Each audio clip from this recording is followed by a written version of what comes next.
Hello everyone, मेरा नाम रीमा है और इंडियन पॉलिटी की एमसीक्यू सीरीज़ में हम लोग कर रहे हैं फंडामेंटल राइट्स। तो फंडामेंटल राइट्स के बहुत सारे क्वेश्चंस और कॉन्सेप्ट्स हम कर ही चुके हैं पहले। तो आज हम सिर्फ इसको रिवाइज करेंगे, ठीक है। और अगर कुछ नया चीज़ आता है तो वो हम क्वेश्चंस में ही देख लेंगे। तो चलिए हम स्टार्ट करते हैं। तो फर्स्ट क्वेश्चन असर्शन रीज़न का है, देखते हैं क्या है। असर्शन है article 14 of the Indian Constitution does not lay down that all laws must be of universal application. क्या इसका रीज़न दे रहे हैं? State has power to classify persons for legitimate purpose and on the reasonable grounds. तो हमें पता है article 14 क्या है। आर्टिकल 14 बात करता है राइट टू इक्वालिटी की, ठीक है। मतलब लॉ के सामने सब लोग इक्वल हैं, चाहे वो अमीर है या गरीब है, छोटा है बड़ा है, मेल है फीमेल है, सब इक्वल है। लेकिन फिर इसमें आता है equality before law and equal protection of law. मतलब आर्टिकल 14 जो है वो एक certain level of reasonable classification provide कराता है, ठीक है।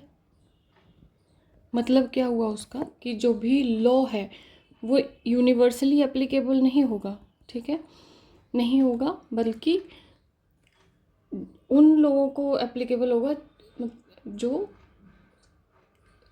मतलब सेम सर्कमस्टांसेस के सेम लेवल के लोग होंगे। मतलब ये बात करता है इक्वालिटी एमंग इक्वल्स की, ठीक है। तो ये जो है ये यूनिवर्सल एप्लीकेशन की बात नहीं करता है, ठीक है। पहली बात तो ये क्लियर होगी, एक रीजनेबल क्लासिफिकेशन की बात करता है, ठीक है, ताकि जो है एक लॉ का जो ऑब्जेक्टिव है वो एक रैशनल वे में फुलफिल हो सके, ठीक है। और फिर इसका रीज़न क्या दे रहा है? State has power to classify person for legitimate purpose and on the reasonable grounds. मतलब इसका मतलब हुआ कि स्टेट के पास ऐसा पावर है कि वो रीजनेबल क्लासिफिकेशन को एक प्रिसाइज वे में एप्लीकेबल कर सकती है। मतलब जैसे इसमें एक्सेप्शंस भी हैं आर्टिकल 14 में, जैसे कि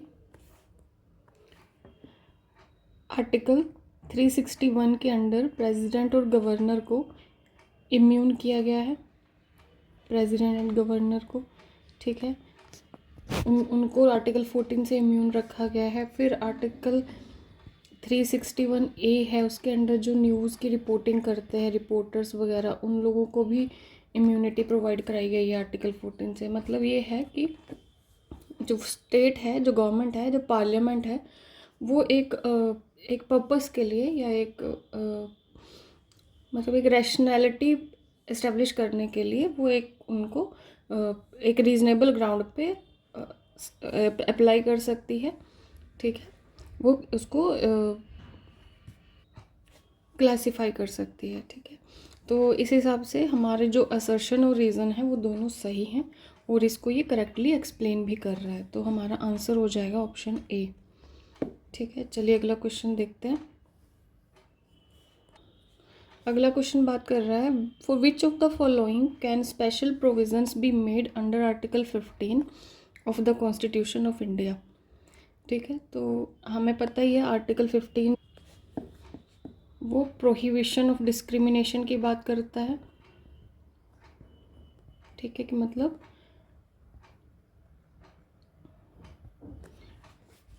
किसी भी जैसे कुछ ग्राउंड्स उसमें दिए गए हैं, जैसे रिलीजन हो गया, रेस हो गया, कास्ट है, सेक्स है, प्लेस ऑफ बर्थ है, इन सब के ग्राउंड्स को के अलावा के बेस पे किसी भी पर्सन्स के साथ वो जो है डिस्क्रिमिनेशन अलाउ नहीं करता है, उसको रोकता है, ठीक है। लेकिन इसमें एक्सेप्शन प्रोवाइड कराई गई है कि किन किन के लिए स्पेशल प्रोविज़न बनवाए जा सकते हैं, ठीक है। तो आर्टिकल जैसे वुमेन एंड चिल्ड्रन है, तो वुमेन एंड चिल्ड्रन से रिलेटेड प्रोविज़न्स जो हैं आर्टिकल 15 के थर्ड पार्ट में दिए गए हैं, जो कहता है कि स्टेट के पास ऐसा लॉ बनाने का, ऐसे प्रोविज़न्स बनाने की पावर है जो वुमेन और चिल्ड्रन से रिलेटेड जो वेलफेयर की बात करें, ठीक है। तो हमारा फर्स्ट ऑप्शन तो सही है, वुमेन एंड चिल्ड्रन के लिए प्रोविज़न्स दिए गए हैं आर्टिकल 15 में। फिर है शेड्यूल्ड ट्राइब, तो शेड्यूल्ड ट्राइब्स के लिए भी प्रोविजंस जो हैं 15 के 4th पार्ट में दिए गए हैं, ठीक है। और ये socially and educationally backward classes की भी बात करता है, ठीक है। तो ये भी हमारा आर्टिकल 15(4) में दिया गया है। जो socially and educationally backward classes हैं उनके लिए भी स्पेशल प्रोविजंस बनाए जा सकते हैं। जैसे हमारे रिजर्वेशंस हैं वो सब इसी के बेस पे दिए गए हैं। वुमेन्स रिजर्वेशन है, ओबीसी है, एससी रिजर्वेशन, एसटी रिजर्वेशन, ये सब रिजर्वेशंस जो हैं वो इसी के बेस पे है, ठीक है। फिर बात आती है इकोनॉमिकली बैकवर्ड क्लासेस की। तो इकोनॉमिकली बैकवर्ड क्लासेस की भी बात की गई है, जो एक आर्टिकल है आर्टिकल 15(6) में, ठीक है, जो ऐड किया गया था 103rd कॉन्स्टिट्यूशनल अमेंडमेंट एक्ट से, ठीक है। तो इसमें क्या है, जो ईबीसी क्लासेस हैं उनके लिए 10% जैसे रिजर्वेशन की बात की गई है, तो उनके लिए भी स्पेशल प्रोविज़न प्रोवाइड करवाए गए हैं। तो ये सारे प्रोविज़न जो हैं हमारे आर्टिकल 15 में आते हैं। तो इस हिसाब से हमारे जो सारे ऑप्शन हैं वो सही हैं, मतलब 1, 2, 3 एंड 4, और इसका सही आंसर हो जाएगा ऑप्शन नंबर डी। चलिए अगला क्वेश्चन देखते हैं।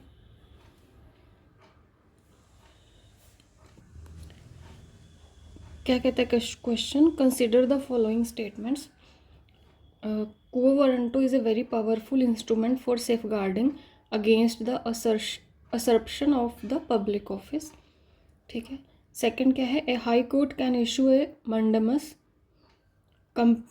to compel a court for or judicial tribunal to exercise its jurisdiction but it has refused to exercise it। तो चलिए देख लेते हैं। पहले ही हम लोग मतलब रिट के बारे में बहुत बार पढ़ चुके हैं, तो फिर मैं आपको थोड़ा सा बता देती हूँ। जैसे quo warranto हमें पता है, ये बात करता है किसी भी जो पब्लिक ऑफिस को होल्ड कर रहा है पर्सन, पब्लिक अथॉरिटी, उससे पूछता है कि by what authority you are holding this office, ठीक है, बाय व्हाट अथॉरिटी,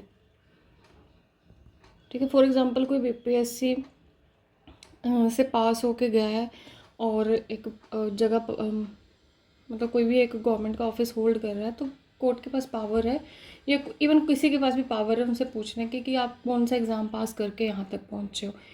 तो ये quo warranto का एक इसेंस है। तो ये जो है हमें सुरक्षा प्रदान करवाता है, ठीक है, पब्लिक ऑफिस को। तो ये एकदम सही है। quo warranto जो है पब्लिक ऑफिसेज में जैसे नहीं होता, कई बार कोई फ्रॉड से उसको ले लिया या कुछ उस टाइप से जो है प्रोटेक्शन प्रोवाइड कराता है, तो ये एकदम सही है। सेकंड है, high court can issue a mandamus writ of mandamus to compel a court और judicial tribunal to exercise its jurisdiction.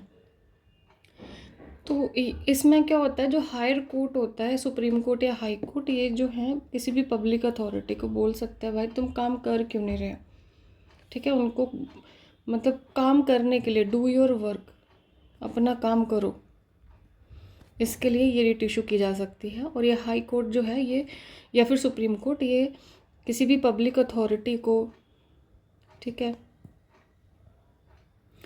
या लोअर इन उससे मतलब लोअर कोर्ट है या फिर ट्रिब्यूनल है, इन सबको इशू कर सकते हैं, ठीक है। या फिर कोई कॉरपोरेशन है उसको भी कर सकते हैं। इसको थोड़ा सा याद रख लेंगे कि किस किस के लिए ये रिट ऑफ मंडमस इशू की जा सकती है। तो ये भी सही है, एकदम सही है। हाई कोर्ट हमें पता ही है आर्टिकल 226 के अंडर जो है रिट्स इशू कर सकता है, तो हाई कोर्ट के पास ये पावर होती है। तो ये दोनों ही स्टेटमेंट्स हमारे सही हैं और हमारा आंसर है ऑप्शन नंबर सी। चलिए अगला क्वेश्चन करते हैं। फिर सेम हमारा रिट का ही क्वेश्चन है, ठीक है, तो हम देख लेते हैं। अभी मैंने आपको बताया ही मंडमस, रिट ऑफ मंडमस होती है कि अपना काम करो, डू योर वर्क। तो हम मिला लेते हैं क्योंकि मैचिंग का क्वेश्चन है और मैच करने का क्वेश्चन बीपीएससी में बहुत आता है, ठीक है, और कंफ्यूजिंग भी बहुत होता है। तो थोड़ा सा इसको हम अच्छे से देखते हैं। तो मंडमस को हमें मैच करना है, direction to an official for the performance of duty. तो मंडमस का तो यही हो गया। अभी मैंने आपको बताया कि मंडमस बात करता है कि किसी भी पब्लिक अथॉरिटी को ये कोर्ट इशू कर सकता है कि भाई आप अपना काम क्यों नहीं कर रहे हो, उसको करो। तो इसका हमारा ऑप्शन हो जाएगा 1। हैबियस कॉर्पस, ये भी मैं आपको पहले ही बता चुकी हूँ। हैबियस कॉर्पस जो है वो कोर्ट इशू कर सकता है किसी को भी, कि चाहे वो पब्लिक या प्राइवेट कोई भी इंडिविजुअल है उसको, कि आप जो भी किसी को अगर डिटेन करके रखा गया है तो उससे पूछ सकता है कि आपने इसको क्यों डिटेन कर रखा है, उसकी लीगैलिटी को कोर्ट चेक कर सकता है। ठीक है, तो वो डिटेंशन की बात करता है, तो इसमें सेकंड ऑप्शन है ही दिया हुआ, release of an illegally detained person, तो ये एकदम सही है और इसका हो जाएगा ऑप्शन 2। सर्शरी है, सर्शरी हमें पता ही है, ये हायर कोर्ट से लोअर कोर्ट को जाती है रिट, और मतलब ये पोस्ट एक्शन है। अगर वो हायर कोर्ट अपना लोअर कोर्ट को ही अपना डिसीजन दे चुका है जो उसकी ज्यूरिसडिक्शन से बाहर का है, तो जो है जो हायर कोर्ट है जैसे सुप्रीम कोर्ट या हाई कोर्ट, वो उनको ये रिट इशू कर सकता है कि भाई आप अपना जो केस है या फिर जो आपका डिसीजन है उसको हायर कोर्ट को आप सेंड कर दो, ठीक है, ट्रांसफ़र कर दो। तो देख लेते हैं हम, थर्ड ऑप्शन इसमें है ही वैसे, transferring of a case from an interior inferior होगा, inferior court to a court of higher jurisdiction, तो ये एकदम सही ऑप्शन है। फिर है क्वो वारंटो, मतलब इसका हो जाएगा 3, और क्वो वारंटो भी हमने किया ही कि कोई भी, चाहे वो मतलब कोई भी, इवन ए स्ट्रेंजर भी किसी से पूछ सकता है पब्लिक अथॉरिटी से कि भाई आप जो ये ऑफिस में बैठे हैं यहाँ किस अथॉरिटी से बैठे हैं, कहीं फ्रॉड से तो नहीं बैठे हैं, इसको हड़प तो नहीं लिए हैं, ठीक है। तो ये हमारा क्वो वारंटो का है, calling upon one two show by what authority does he hold और क्लेम ए फ्रेंचाइज और एन ऑफिस, तो इसका हो जाएगा 4। तो हमारा सही ऑप्शन होगा 1, 2, 3 एंड 4। चलिए अगला क्वेश्चन देखते हैं। Freedom of press in India is क्या है, available to the people under the law of parliament, ये बी है, specifically provided in the Constitution, implied in the right to freedom of expression, available to people of India under executive order. तो ये जो freedom of press है ना, ये constitution में कहीं एक्सप्लिसिटली मेंशन नहीं की गई है, ठीक है। ये हमारे आर्टिकल 19 में, 19 के 1 में जो 1 का जो पार्ट ए है उसमें दिया गया है, right to freedom and expression के अंडर आता है ये, ठीक है। तो हम देख लेते हैं थोड़ा सा, available to the people under the law of parliament, नहीं, इसके अंडर नहीं दिया गया है। Specifically provided in the Constitution, बिल्कुल नहीं, स्पेसिफिकली नहीं प्रोवाइड कराया गया है, ठीक है। Implied in the right of to freedom of expression, नहीं, हाँ, right of freedom of expression के अंडर ही दिया गया है आर्टिकल 19 में, ठीक है, मैंने आपको ऊपर बताया ही। तो ये कहीं एक्सप्लिसिटली मेंशन नहीं है, ये जो है एक इंटीग्रल पार्ट है आर्टिकल 19(1)(a) का, ठीक है।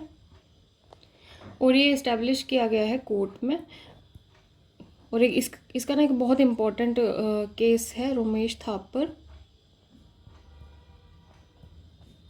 Versus state of Madras.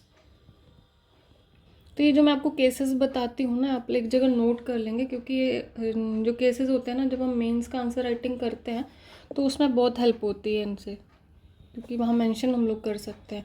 तो इसी केस से ये इस्टेब्लिश हुआ है कि right to freedom of press जो है वो आर्टिकल 19(1)(a) के under freedom of speech and expression का एक इंटीग्रल पार्ट है, ठीक है। लास्ट ऑप्शन क्या है, available to the people of India under executive order, नहीं, ये पार्लियामेंट या फिर एग्जीक्यूटिव ऑर्डर इन सब से नहीं मिला है हमें, तो इसका सही आंसर हो जाएगा ऑप्शन सी। चलिए अगला क्वेश्चन देखते हैं।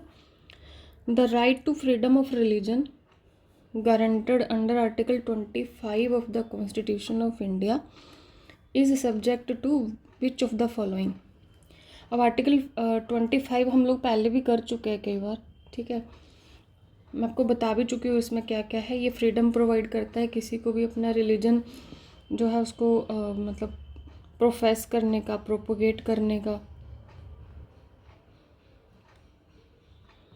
या फॉलो करने का, मतलब वो कोई भी रिलीजन इंडिया में वो फॉलो कर सकता है, उस पर कोई रिस्ट्रिक्शन नहीं लगाई गई है। बट फर्दर लेकिन एक ऑल ओवर वेलफेयर को देखते हुए जो ये है पार्लियामेंट जो है वो कुछ रीज़नेबल रिस्ट्रिक्शन इम्पोज कर सकती है। चलिए तो हम देख लेते हैं कौन सा है वो। ऑप्शन है public order, morality and to the other provisions of part 3 of the constitution of India. ठीक है। सेकंड क्या दे रहा है, public order, morality and health. Third क्या दे रहा है, reasonable restriction in the interest of the security of the state. और डी के दे रहा है public order, morality and health and to the other provisions of part 3 of the constitution of India. तो जो भी ये रीजनेबल रिस्ट्रिक्शंस जो हैं ये लगाए जा सकते हैं कौन से बेसिस पे, तो वो हैं public order, morality and health and other provision of the part 3 of the constitution of India. तो ये इसका करेक्ट आंसर होगा। ठीक है, चलिए अगला क्वेश्चन देखते हैं। Which one of the following writs examine the procedure of inferior courts और ट्रिब्यूनल। तो हमने अभी अभी पढ़ा है कि कौन सी ऐसी रिट होती है जो लोअर कोर्ट्स को ऐसी लोअर कोर्ट को दी जाती है कि भाई तुम अपना केस जो है या तुमने जो डिसीजन लिया है वो हम हायर कोर्ट को ट्रांसफ़र करो। अभी अभी मैंने बताया ही था आपको, तो वो होती है रिट ऑफ सर्शरी की। ठीक है, ये मतलब ये क्या चेक करती है, ये मेनली एग्जामिन करती है कि अगर कोई ज्यूरिसडिक्शनल एरर है या कुछ प्रोसीजरल जो इरेगुलरिटी है या फिर कुछ भी अगर ऊपर नीचे है तो उसको सही करने के लिए होती है मेनली। ठीक है, और कोई अगर ऑर्डर पास भी किया जा चुका है तो उसको क्वैश भी कर सकते हैं इसके साथ। तो रिट ऑफ सर्शरी जो है वो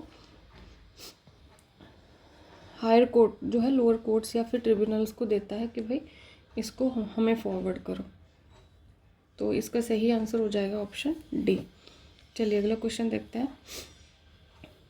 the 86th constitutional amendment act deals with which of the following. तो पहले हम इसको थोड़ा सा 86th कॉन्स्टिट्यूशनल अमेंडमेंट एक्ट को देख लेते हैं। तो 86th कॉन्स्टिट्यूशनल अमेंडमेंट एक्ट आया था 2002 में। ठीक है, जो कि बात करता है राइट टू एजुकेशन की। और राइट टू एजुकेशन को ऐड किया गया था कॉन्स्टिट्यूशन में फंडामेंटल राइट में आर्टिकल 21A के अंडर। ठीक है, और ये बोलता है कि फ्री एंड कंपल्सरी एजुकेशन होनी चाहिए। फ्री एंड कंपल्सरी एजुकेशन किसकी, 6 to 14 ईयर्स के बच्चों की। ठीक है, तो ये इसकी बात करता है हमारा जो 86 कॉन्स्टिट्यूशनल अमेंडमेंट एक्ट है। ठीक है, तो फिर इसी को लेके ही आगे चल के जो है राइट टू एजुकेशन आया था 2009 में, और फिर वो एप्लीकेबल हुआ 1 अप्रैल 2010 से। तो वो सब रिजल्ट था किसका, 86 कॉन्स्टिट्यूशनल अमेंडमेंट एक्ट का। ठीक है, तो हम देखते हैं इसका सही answer. Allocation of more number of parliamentary seat to the recently created states, नहीं, इसकी बात नहीं करता है। Reservation of 30% post for women in Panchayati Raj institution, नहीं, इसकी भी बात नहीं करता है। Insertion of article 21A related with free and compulsory education for all the children between the age of 6 and 14 years, यही इसका करेक्ट आंसर होगा। ठीक है, अगला भी देख लेते हैं हम लोग।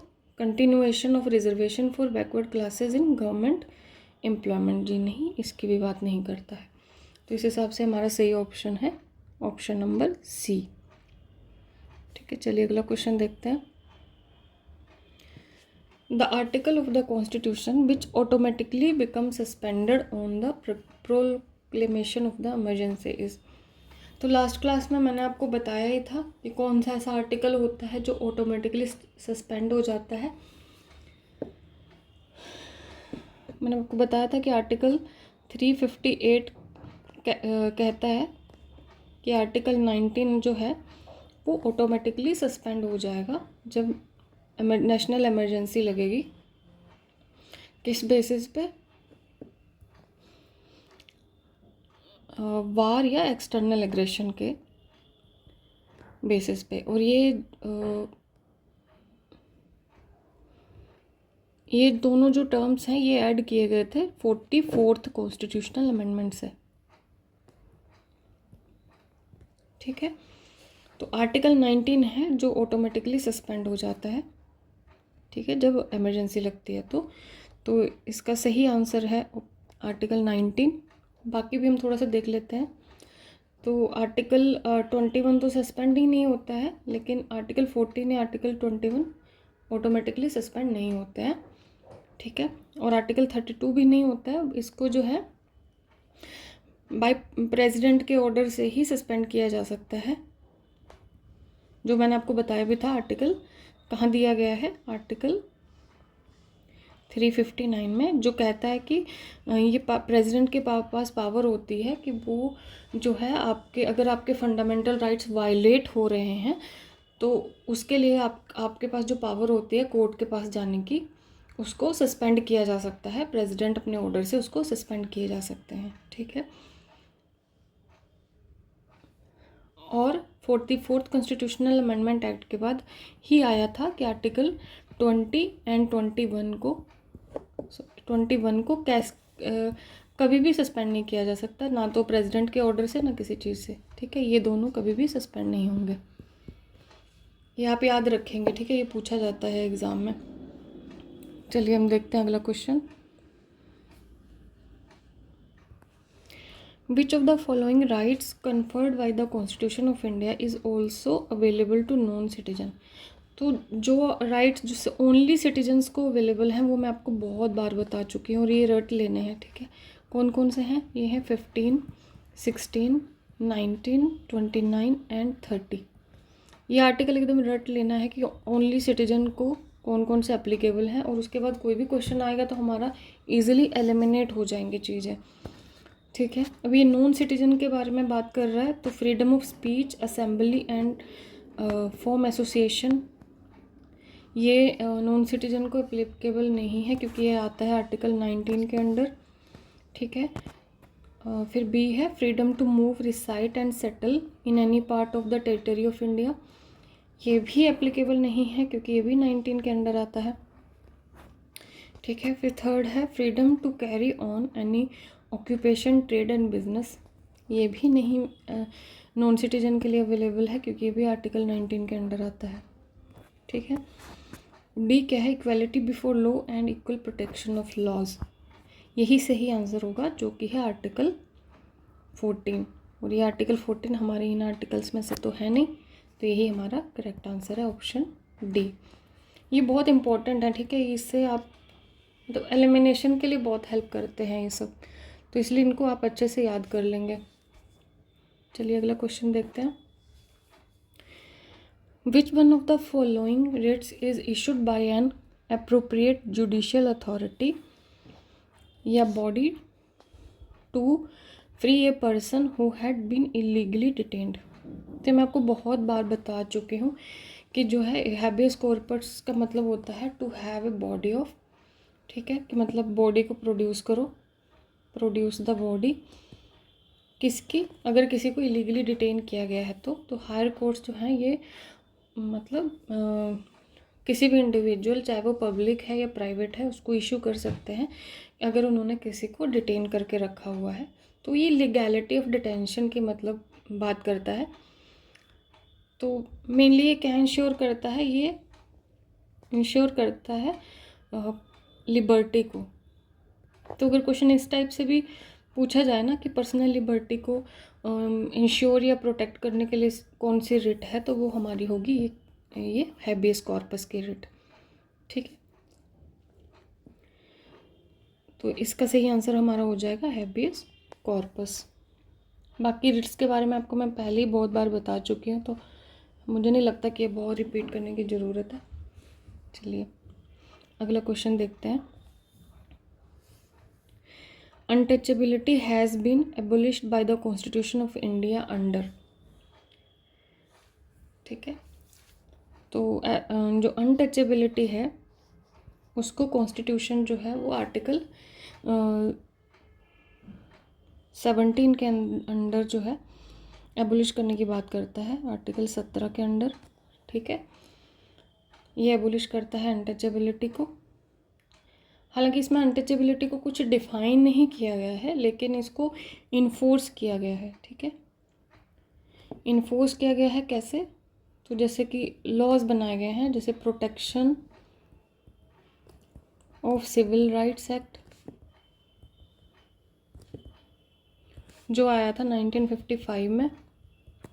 ठीक है, फिर एक SC/ST प्रिवेंशन एक्ट भी है, SC/ST प्रिवेंशन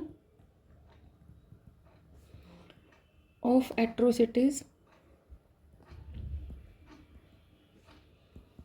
एक्ट, जो कब आया था 1989 में।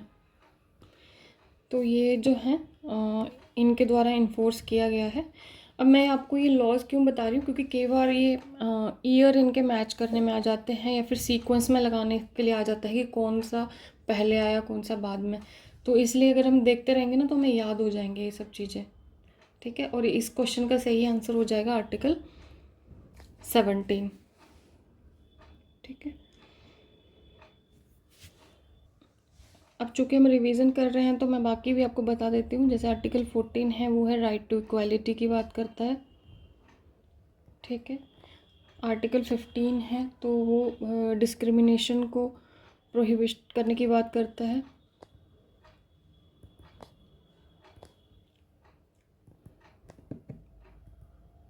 ठीक है, आर्टिकल 16 है तो अपॉर्चुनिटी, एम्प्लॉयमेंट अपॉर्चुनिटी की बात करता है।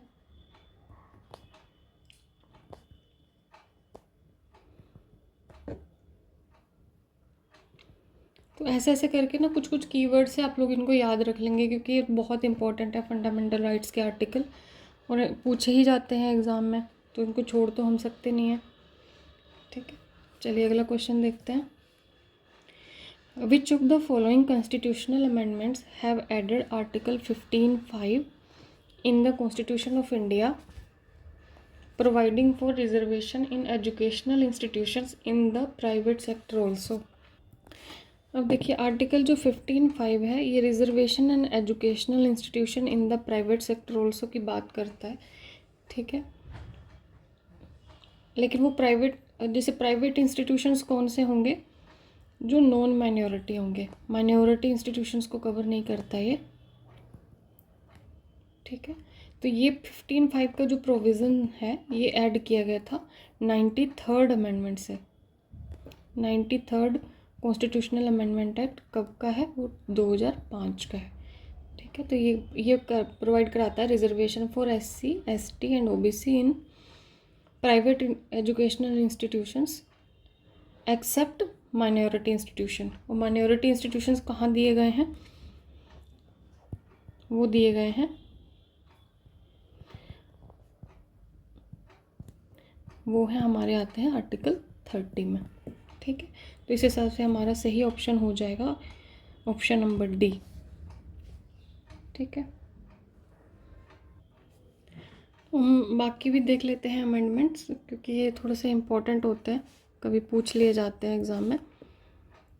तो जो 81st अमेंडमेंट है ये बात करता है बैकलॉग वैकेंसीज़ की। ठीक है, जैसे कोई भी वैकेंसी इस साल की है लेकिन वो फिल नहीं हो पाई, तो उसको कैसे आगे चल के नेक्स्ट ईयर में ऐड किया जाएगा उसकी बात करता है। 86 जो है ये हमें पता ही है, राइट टू एजुकेशन की बात करता है, जिसने राइट टू एजुकेशन जो है वो आर्टिकल 21A ऐड हुआ है इससे। और 91 जो है वो काउंसिल ऑफ मिनिस्टर का जो साइज़ है उसको 15% पे सील करता है। ठीक है, तो ये याद रखेंगे क्योंकि अमेंडमेंट्स भी पूछे जाते हैं एग्ज़ाम में। द रिट ऑफ सर्शरी फिर से रिट का ही है, तो रिट तो हम बहुत बार पढ़ चुके हैं पहले, तो थोड़ा सा इसको देख लेंगे। Certiorari writ an inferior court to stop further proceeding in a particular case. ठीक है, बी है the inferior court to transfer the record of proceeding in case of for review, ठीक है। An officer to show his right to hold a particular office, या फिर a public authority to produce a person detained by it before the court within 24 hours. तो writ of surgery हमें पता ही है कि higher court जो है वो लोअर कोर्ट को इशू करता है, किस लिए कि उसके जो भी लोअर कोर्ट का डिसीजन है या फिर कोई फैसला है उसको रिव्यू करने के लिए, ठीक है। और उसको बोलता है कि भाई ये वाला केस जो है वो ट्रांसफ़र कर दो हायर कोर्ट को, ठीक है। तो इसका सही ऑप्शन हो जाएगा ऑप्शन बी, ठीक है। An inferior court to transfer the record of proceeding in case for review, ठीक है। तो ये हो जाएगी हमारी सर्जरी। बाकी वैसे मैं आपको बता देती हूँ, an inferior court to stop further proceeding, तो स्टॉप करने के लिए है, मतलब किस लिए है, प्रोहिबिट करने के लिए। तो इसके लिए कौन सी लगती है, रिट ऑफ प्रोहिबिशन, ठीक है। An officer to show his right to hold particular office, तो मैं कई बार आपको बता चुकी हूँ, ये वाली रिट होती है क्वो वारंटो, कि आप किस अथॉरिटी से ऑफिस होल्ड कर रहे हैं, ठीक है। Public authority to produce a person detained by it, तो ये रिट ये होती है हैबियस कॉर्पस की, ठीक है। डिटेंशन का भी मैं आपको कई बार बता चुकी हूँ, ये वाली रिट है हैबियस कॉर्पस। चलिए अगला क्वेश्चन देखते हैं। Which of the following statements is not correct. अब जब नोट का क्वेश्चन आए ना तो उसको पहले नोट को सर्कल कर लो, क्योंकि कन्फ्यूज़न होती है बहुत। नोट पूछ रहा है तो क्या है, right to livelihood is an integral facet of right to life. बहुत सही बात है, मैंने आपको पिछली क्लास में भी बताया था, और इसके एक केस भी बताया था, ओल्गा तेलिस केस, आप लोग को याद ही होगा, ठीक है। तो ये राइट टू लाइवलीहुड जो है वो राइट टू लाइफ का पार्ट है, ये एकदम सही स्टेटमेंट है, तो ये रॉन्ग तो नहीं है हमारी। Natural justice implicit in article 21, obviously ये भी सही है, और ये इस्टेब्लिश हुआ है हमारा किससे, मेनका गांधी केस से,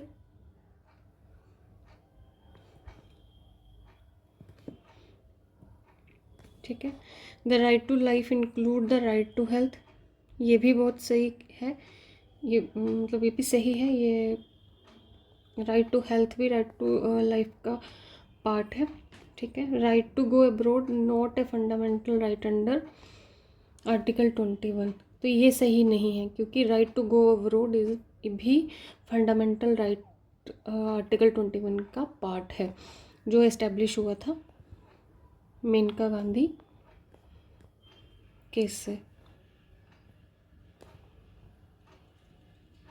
और मैं इस केस का बैकग्राउंड आप लोग को पहले ही बता चुकी हूँ कि मेनका गांधी का जो उनको फ़ॉरेन जाना था और उनका जो पासपोर्ट था वो गवर्नमेंट ने सीज़ कर लिया था, ठीक है।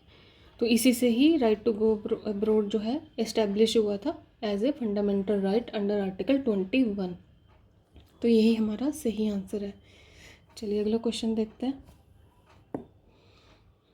विच one of the following is the correct statement. क्या पूछ रहा है, the writ of mandamus can be issued. ये भी थोड़ी देर पहले भी मैंने आपको बताया है कि रिट ऑफ मंडमस जो है वो किसको इशू की जा सकती है, तो ये इशू की जाती है किसी भी पब्लिक अथॉरिटी को, किस लिए, ये पूछने के लिए कि भाई तुम अपना काम क्यों नहीं कर रहे हो, तो उसको उसकी ड्यूटी परफॉर्म करने के लिए बोला जाता है, ठीक है। और किसको की जा सकती है ये भी मैंने बताया था, तो की जा सकती है किसको, कोई भी अगर इन्फीरियर कोर्ट है उसको, ठीक है, कोई ट्रिब्यूनल है उसको, या फिर कोई कॉरपोरेशन है उसको, इन सबको की जा सकती है। तो चलिए अब हम इसका आंसर देखते हैं। Against the legislature for making law, नहीं, बिल्कुल नहीं, लेजिस्लेचर को नहीं की जा सकती है लॉ बनाने के लिए। For performance of a public duty, ये इसका सही आंसर है।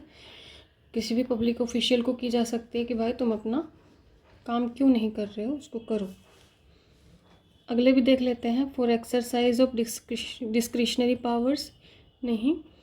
And for deciding legality of an arrest, नहीं, इसके लिए हैबियस कॉर्पस होती है, अभी हम पिछले क्वेश्चन में किए भी हैं।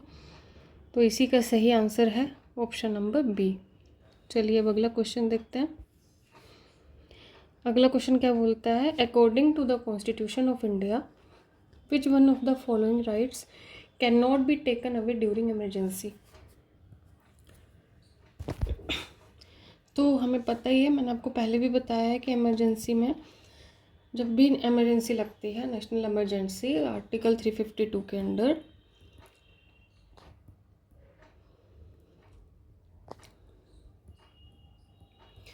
तो दो ऐसे राइट हैं, आर्टिकल 20 एंड आर्टिकल 21, ये दोनों जो हैं ये सस्पेंड नहीं होते हैं। ठीक है,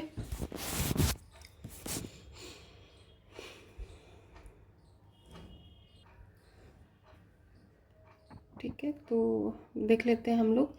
राइट टू स्पीक, तो राइट टू स्पीक हमारा आर्टिकल 19 में आता है। तो ये तो हमें पता ही है, आर्टिकल 19 के राइट्स जो हैं ऑटोमेटिकली सस्पेंड हो जाते हैं। ठीक है, तो ये तो होगा नहीं। Right to freedom of movement, ये भी 19 में ही आता है।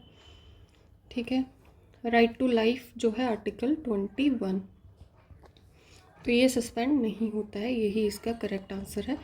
राइट टू ऑर्गेनाइज, तो राइट टू ऑर्गेनाइज भी आर्टिकल 19 में आता है और ये भी ऑटोमेटिकली सस्पेंड हो जाता है। ठीक है, तो यही दोनों आर्टिकल हैं, आर्टिकल 20 एंड 21, जो हमारी नेशनल इमरजेंसी में सस्पेंड नहीं होते हैं। ठीक है, चलिए अगला क्वेश्चन देखते हैं।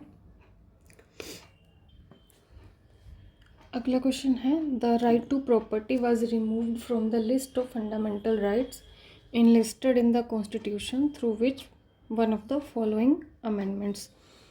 तो आर्टिकल राइट टू प्रॉपर्टी जो है वो हमें पता है फंडामेंटल राइट था पहले।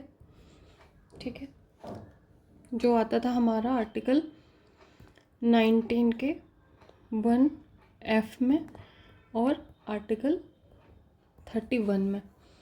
ठीक है, लेकिन इसको रिमूव कर दिया किससे, 44th कॉन्स्टिट्यूशनल अमेंडमेंट एक्ट से। ठीक है, और इसको बना दिया एक लीगल राइट या कॉन्स्टिट्यूशनल राइट कह सकते हैं। और ये इससे एक नया आर्टिकल इंसर्ट हुआ, आर्टिकल 300A। ठीक है, जो आता है हमारे पार्ट 12 में। यही है हमारे जो ये राइट टू प्रॉपर्टी का आज का सिनारियो। ठीक है, और ये हमारा 44th कॉन्स्टिट्यूशनल अमेंडमेंट एक्ट आया कब था, तो ये आया था 1978 में। ठीक है, तो इस हिसाब से इस क्वेश्चन का सही आंसर हो जाएगा ऑप्शन सी, 44th अमेंडमेंट। और बाकी भी अमेंडमेंट हम थोड़ा सा देख लेते हैं। तो जो हमारा ये है 73rd, ये तो हमें पता ही है, पंचायत की बात करता है।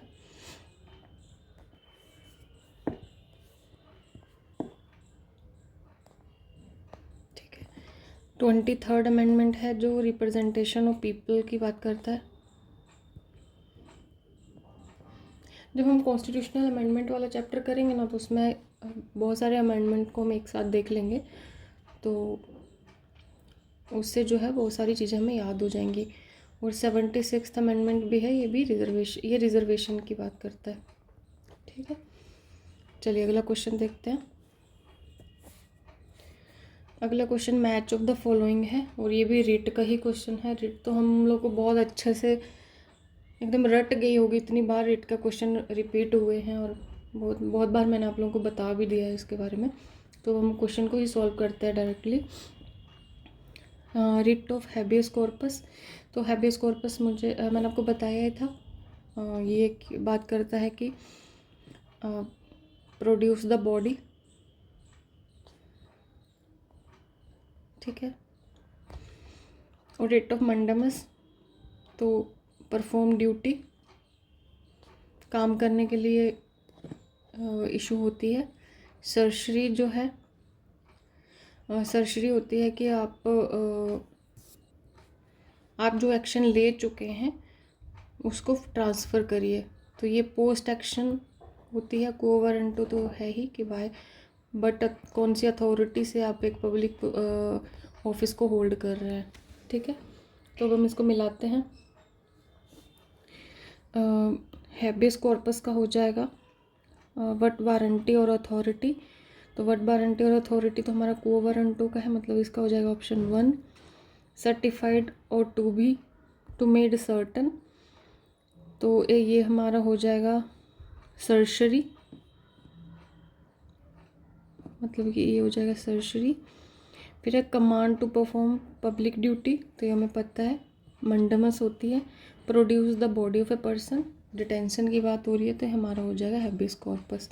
तो हमारा सही आंसर होगा 4, 3, 2, 1 ऑप्शन ए। चलिए अगला क्वेश्चन देखते हैं। Under the provision of Indian constitution a community can be declared minority community on the basis of. तो हमारे कॉन्स्टिट्यूशन के अकॉर्डिंग जो आर्टिकल 29 और 30 में दिया गया है, तो उसमें जो माइनॉरिटी की बात की गई है वो किस बेस पे डिटरमिन हो सकती है, उसके 2 ही बेस दिए गए हैं, इधर रिलीजन या फिर लैंग्वेज। इन 2 बेस पे ही रिलीजन या और लैंग्वेज के बेस पे ही जो है माइनॉरिटी को डिफाइन किया जा सकता है, डिक्लेयर किया जा सकता है, ठीक है। तो ये हमारे किस में है, आर्टिकल 29 और 30 में, ठीक है। और ये जो रिलीजन और लैंग्वेज लिंग्विस्टिक बेस्ड जो माइनॉरिटीज़ होती हैं, ये इसमें एक चीज़ और ऐड हुई थी कि जैसे एक इम्पॉर्टेंट केस है टीएम में पाई केस, उससे क्या कि ये जो माइनॉरिटीज़ हैं ये स्टेट वाइज डिटरमिन होती हैं, स्टेट वाइज डिटरमिन होती हैं। ऐसा नहीं है कि नेशनल लेवल पे पार्लियामेंट इनको डिटरमिन करती है, ऐसा नहीं होता है, ठीक है। तो हम देख लेते हैं इसका सही आंसर। रिलीजन ओनली नहीं, इधर रिलीजन और लैंग्वेज, हाँ ये सही है। इधर लैंग्वेज और कास्ट नहीं, इधर रिलीजन और रेस नहीं, तो इसका सही आंसर है रिलीजन और लैंग्वेज। चलिए देखते हैं अगला question. Article 30 of the Indian constitution deal with. हम आर्टिकल 30 को थोड़ा सा समझ लेते हैं। आर्टिकल 30 बात करता है किसकी, माइनॉरिटी राइट्स की, ठीक है। माइनॉरिटी राइट्स की क्या बात करता है कि ये जो है माइनॉरिटीज़ जो भी हैं ये अपना जो भी एजुकेशनल या फिर एजुकेशनल इंस्टीट्यूशन है उनको एस्टेब्लिश या एडमिनिस्टर कर सकते हैं, किसको, एजुकेशनल इंस्टीट्यूशंस को खुद से वो कर सकते हैं, ठीक है। ठीक है, क्या बोलता है आर्टिकल 30? आर्टिकल 30 बोलता है कि जितने भी माइनॉरिटी हैं, चाहे वो लिंग्विस्टिक हैं, ठीक है, या रिलीजियस है, दे कैन एडमिनिस्टर और establish there educational institution of their choice, ठीक है। तो यही आर्टिकल 30 में दिया गया है। अब हम ऑप्शन इसका देखते हैं। फ्रीडम ऑफ कंसाइज नहीं, ये हमारा आर्टिकल 25 में आता है। राइट टू प्रोपोगेट रिलीजन, ये भी आर्टिकल 25 में आता है। Right of minorities to establish and manage educational institutions, तो ये सही है, ठीक है। यही मैंने आपको पहले ही बता दिया आर्टिकल 30 किसकी बात करता है। और फिर है cultural and educational rights of the majority नहीं। एक मैं इम्पॉर्टेंट चीज़ आपको यहाँ बताना चाहती हूँ कि जो ये माइनॉरिटी वर्ड है ना, ये कॉन्स्टिट्यूशन में कहीं भी डिफाइन नहीं किया गया है, ठीक है। तो कंफ्यूज नहीं होना है, ठीक है। क्योंकि कई बार पूछ लेता है कि जैसे कुछ कुछ वर्ड्स हैं, जैसे कैबिनेट है, ये माइनॉरिटी है या फिर बजट है, कहाँ डिफाइन किया गया है, तो ये सब वर्ड्स जो है ना वो डिफाइन नहीं किए गए हैं, ठीक है। चलिए अगला क्वेश्चन देखते हैं। अगला क्वेश्चन है the 93rd amendment of the constitution of India deals with. अभी थोड़ी देर पहले ही 93rd कॉन्स्टिट्यूशन हमने करा है, ठीक है। तो जो 93rd अमेंडमेंट है ये इससे क्या हुआ है, एक तो आर्टिकल 15 में 5 ऐड हुआ है, ठीक है, इंसर्ट हुआ था, जो कि बात करता है रिजर्वेशन की। किसका रिजर्वेशन की? तो रिजर्वेशन इन एडमिशन। एडमिशन कहाँ? गवर्नमेंट, अगर गवर्नमेंट के इंस्टीट्यूशन है वहाँ भी और प्राइवेट इंस्टीट्यूशन है वहाँ भी, ठीक है। ऐसे एजुकेशनल इंस्टीट्यूशन में एडमिशन की बात करता है।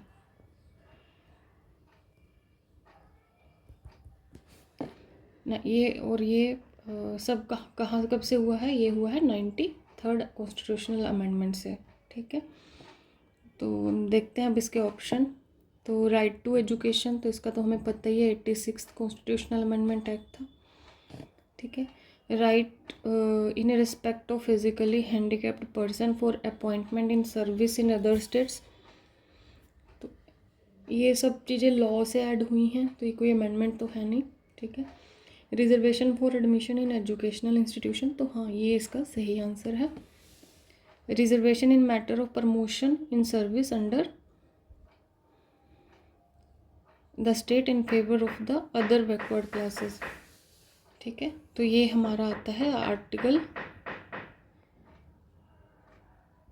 16(4) के ए में, ठीक है। तो इस क्वेश्चन का सही आंसर है हमारा ऑप्शन सी। अगला क्वेश्चन देखते हैं। The supreme court of India declared by issuing A writ that the respondent was not entitled to an office he was holding or a privilege he was exercising. Which writ is that?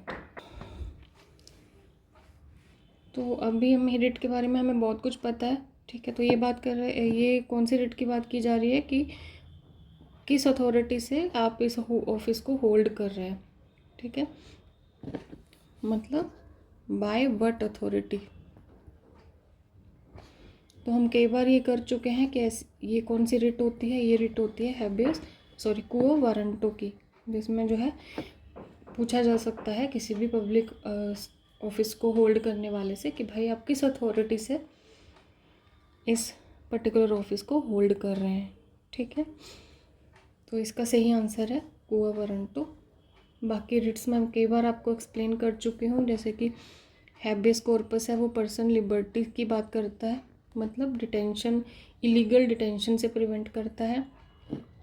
Prohibition है तो ये prohibit करता है किसको? Lower जो भी court है उनको, ठीक है। और सर्शरी जो है, कोई अगर जुडिशियल जुरिडिक्शन से बाहर होके कोई डिसीजन आया है तो ऐसा कोई जुडिशियल ऑर्डर है, ठीक है, या जुडिशियल इंटरप्रिटेशन है, उसको क्वैश करता है, ठीक है। तो ये याद, मुझे लगता है अब तक तो रट गया होगा, इतनी बार हम लोग ये रिट वाला क्वेश्चन कर चुके हैं। चलिए देखते हैं अगला क्वेश्चन क्या है। When emergency under article 352 of the constitution is proclaimed, the president of India has no power to suspend the fundamental right contained in which of the following article। अभी हमने थोड़ी देर पहले किया है कि आर्टिकल 358 क्या होता है? National emergency. नेशनल इमरजेंसी जब प्रोक्लेम होती है तो आर्टिकल 20 एंड 21 जो हैं ये हमारे सस्पेंड नहीं होते हैं, इवन प्रेसिडेंशियल ऑर्डर से भी सस्पेंड नहीं होते हैं, ठीक है। और प्रेसिडेंशियल ऑर्डर कौन से आर्टिकल के अंडर आता है? ये आता है आर्टिकल 39 के अंडर, आर्टिकल 359 के अंडर, ठीक है। चलिए अगला क्वेश्चन, तो इस क्वेश्चन का सही आंसर है ऑप्शन ए, ठीक है। और आर्टिकल 19 तो मैंने आपको पहले ही बताया था, ऑटोमेटिकली सस्पेंडेड होता है,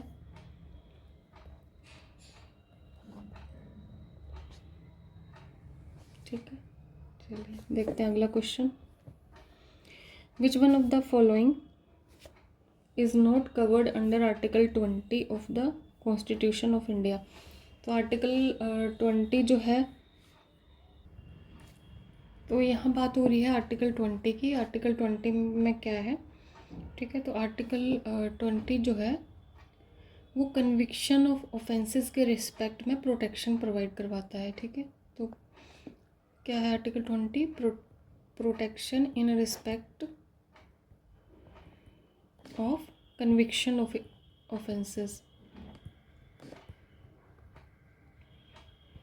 और किस टाइप की प्रोटेक्शन इसमें प्रोवाइड कराई गई है? तो इसमें 3 टाइप की है। आर्टिकल 21 का जो फर्स्ट है वो बात करता है किसकी?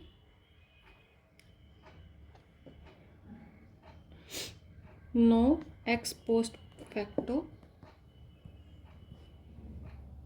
लॉज। इसका क्या मतलब हुआ कि जैसे सपोज करिए कि कोई जो क्राइम है वो अभी से 6 महीना पहले हुआ है। जैसे किसी ने फॉर एग्जांपल चोरी की है, तो 6 महीना पहले की है, तो उस टाइम पे जो लॉ एप्लीकेबल होगा, मतलब कि लॉ के अंडर जो पनिशमेंट लगनी होगी, तो उस पर्टिकुलर पर्सन को वही पनिशमेंट मिलेगी। लेकिन फॉर एग्जांपल आज अगर उस लॉ में चेंज हो जाता है कि पहले जैसे था कि आपको चोरी करने के लिए आपको 3 साल की सज़ा होगी, लेकिन अभी हो गया कि नहीं, आप चोरी करते हैं तो आपको 7 साल की सज़ा होगी। तो ऐसा नहीं होगा कि आपको जो है आज के लॉ के अकॉर्डिंग सज़ा मिलेगी, ऐसा नहीं है। आपको सज़ा उसी अकॉर्डिंग मिलेगी जो लॉ 6 महीने पहले था। लेकिन इसमें एक ये है कि ये सिर्फ क्रिमिनल लॉज को ही कवर करता है, सिविल लॉज को नहीं करता। जैसे कोई अगर टैक्स नहीं दे रहा है, उस टाइप का कुछ है, तो उसको ये कवर नहीं करता है, ओनली क्रिमिनल लॉज को कवर करता है, ठीक है। फिर एक है 20 का 2 जो बात करता है नो डबल जेओपार्डी। इसका क्या मतलब हुआ कि मतलब एक किसी पर्सन को अगर उसको सज़ा हो चुकी है तो उसको एक क्राइम के लिए 2 बार सज़ा नहीं हो सकती है, ठीक है। तो उसको जो है डबल सज़ा के प्रोविज़न से प्रोटेक्ट करवाया गया है आर्टिकल 20 के 2 के अंडर। फिर हम एक है इसमें आर्टिकल 20 का 3 जो बात करता है सेल्फ इंक्रीमेशन के प्रोटेक्शन की। मतलब क्या है? मतलब है कि अपने केस में कोई पर्सन खुद का गवाह नहीं हो सकता है। मतलब अपने किसी को भी आप कंपेल नहीं कर सकता कि वो अपने ही खिलाफ विटनेस बने या गवाही दे, ठीक है। और ये भी हमारा जो है क्रिमिनल प्रोसीडिंग को ही कवर होता है, करता है, ठीक है, ना कि सिविल प्रोसीडिंग्स को, ठीक है। तो लेकिन इसमें एक एक्सेप्शन है। क्या एक्सेप्शंस है कि अगर किसी केस में किसी का थंब इम्प्रेशन चाहिए, ठीक है, या ब्लड सैंपल चाहिए, तो इन सब को कवर नहीं किया जाता है सेल्फ इंक्रिमिनेशन में। ये इसकी डेफिनेशन में नहीं आते हैं, ठीक है। तो अब हम इस क्वेश्चन का आंसर देख लेते हैं। इस क्वेश्चन का आंसर है क्या होगा? Ex post facto laws obviously ये कवर होते हैं 20 के 1 के अंडर, ठीक है। प्रिवेंटिव डिटेंशन इसमें कवर नहीं होता है। प्रिवेंटिव डिटेंशन का हमारा अलग से लॉ ही है, आर्टिकल 22 है, ठीक है। डबल जेओपार्डी को कवर करता है, सेल्फ इंक्रिमेशन को कवर करता है, ठीक है। तो डबल जेओपार्डी 20 का 2 है और सेल्फ इंक्रिमेशन 20 का 3 है, ठीक है। तो इसके साथ ही हमारा ये रिवीजन का भी क्लास ख़त्म होता है, ठीक है। हमने बहुत अच्छे से, बहुत ही कॉम्प्रिहेंसिवली जो है फंडामेंटल राइट्स को कवर किया है। आई होप आपको बहुत अच्छे से प्रैक्टिस हुआ होगा।